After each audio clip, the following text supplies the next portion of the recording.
자, 미국의 지금 부통령 후보들의 재산이 서로 극과 극이 드러났습니다. 자, 미국의 이번에 민주당 부통령 후보로 지명된 이 팀 월저가요, 집도 없고 주식도 없고 코인도 없다고 합니다. 그래서 그뿐만 아니라 유명 정치인들이 흔히 하는 연설과 자서전 출간 계약도 하나도 없었다고 해요. 그래서 이 부부의 순자산은 1억에서 4억 사이라고, 1억에서 4억 5천만 원 사이로 추정되고 있어요.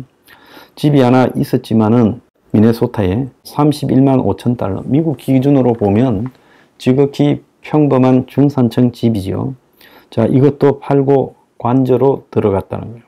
그래서 현재 소유한 집도 없고 유일한 투자 자산은 교사 경력으로 그때 넣어놓은 연금이 다라는 겁니다. 그런데 이게 공개되자, 자, 똑같은 흑수저 출신임에도 불구하고 공화당의 벤스 후보는 주택을 여러 개 보유하고 있고 금과 암호화폐를 포함해 다양한 자산에 투자해온 자산가예요. 월스트리트 저널은 벤스 부부의 순자산이 400만에서 1040만 달러로 추정되고 좌우 극단에 서 있는 두 사람의 자산도 극과 극이다라고 말하고 있어요. 그래서 이 월저가 예상을 깨고 부통령 후보로 지명된 것은 너무 비범할 정도로 평범하게 살아왔고 다른 정치인처럼 더 올라가려고 노력하지도 않고 자기 자리에서 그야말로 평범하게 살려고 노력한 것이 부통령 자리에 오른 비결이라는 거예요. 자, 아이비리그 졸업장도 없고 정치적 회고록도 쓰지 않았고 40살 이전에는 정치에 관심도 가지지 않았다는 거예요.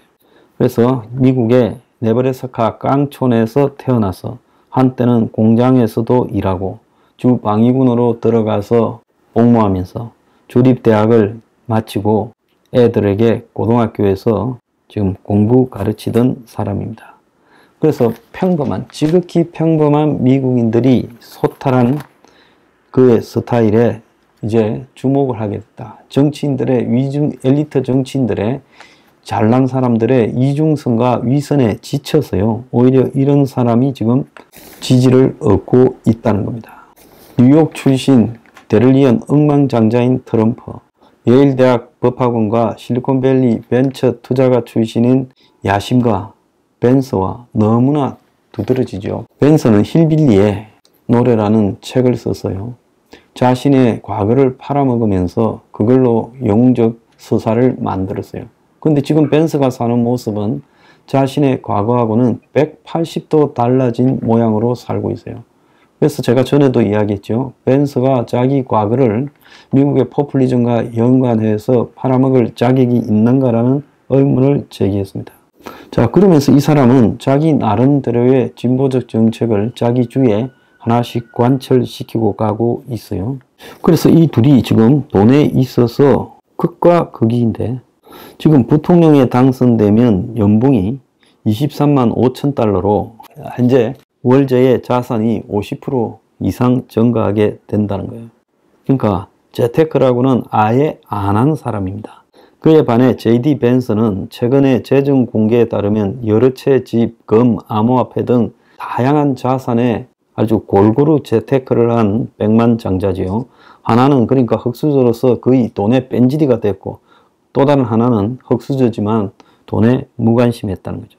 둘 다 아메리칸 드림의 상징인데 돈과 리스크에 대한 접근 방식이 완전히 다른다는 거예요. 그래서 미국의 이런 자산 투자 전문가는 매건 고먼이라는 사람은 많은 미국의 이 전국적 단위의 공직 후보들이 J.D. 벤스처럼 가난해서 부를 이룬 이야기는 가지고 있지만 해리 트루먼 이후에 월저보다 더 적은 부를 가진 후보는 없었다고 말하고 있어요.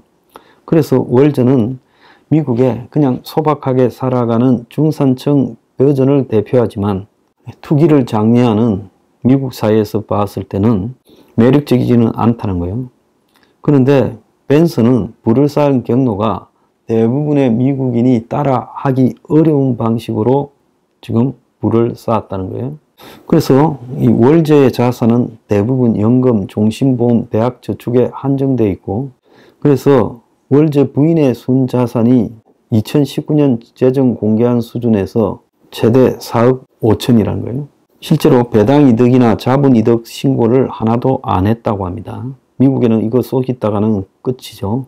자, 그런데 벤슨은 전 벤처 캐피탈 투자자로 100개 이상의 회사의 지분을 갖고 있고 10만 달러 이상의 암호화폐도 가지고 있어요.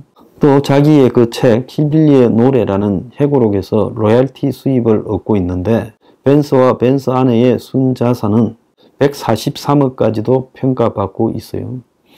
자, 지금 팀 월저의 재산은요, 대략 한 주지사 연봉 수준이라는 거예요. 그래서 주지사 연봉이 지금 한 2억 3천쯤 되는데 월저의 수입은 세금 전에 17만 달러 정도 되는데 주지사 연봉하고 부인이 지금 대학에서 요즘 교육을 가르치고 있대요. 그게 이제 대부분의 수입이라는 겁니다.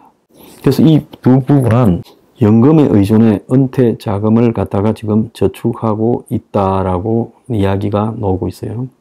벤스의 소득은 그가 2019년에 창립하고 2022년 오하이오 상원의석을 얻은 후 이제 그만뒀던 이 오하이오 기반한 나리아 캐피탈 매니지먼트라는 회사에서 나왔는데, 자, 2022년에 그 회사 수익으로 94만 5천 달러라.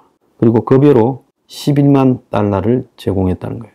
또 책을 출판한 회사의 이 힐빌리의 노래 책에서 책 로열티가 12만 1,300달러.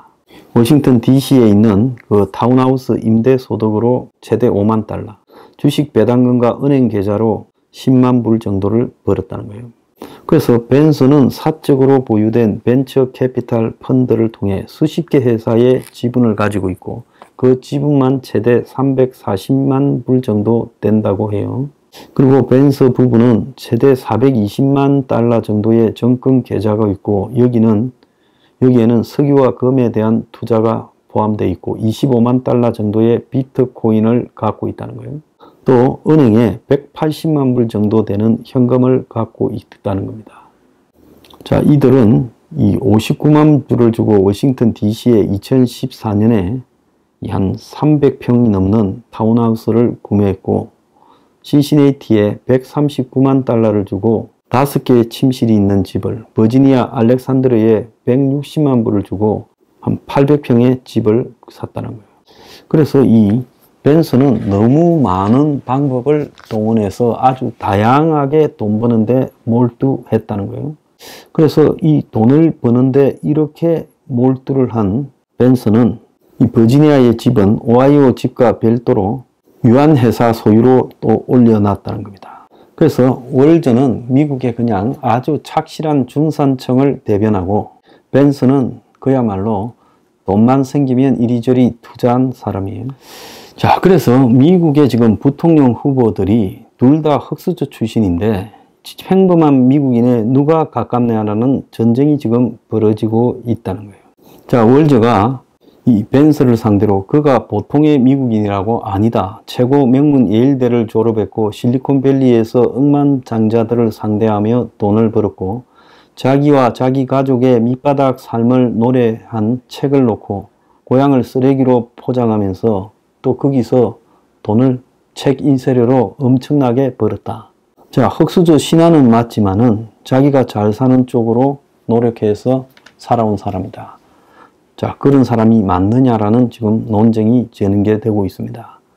자, 월저는요, 상근 비상근으로 24년간 주방위군의 포병으로 근무했고 군생활 중에 대학과 대학원을 마쳤어요. 자, 둘 다 군에서 삶의 방향이 이제 전환되는 계기를 만드는 것은 맞아요.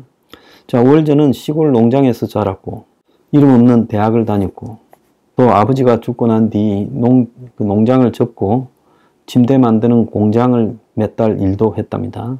자, 벤슨은 마약 중독자 어머니 대신에 외조무부 손에서 자랐고 가까운 친척 누구도 대학을 졸업하지 못했는데 예일대를 나와가지고 이제 로스쿨 변호사가 되면서 그야말로 돈을 버는데 그냥 집중해 왔어요.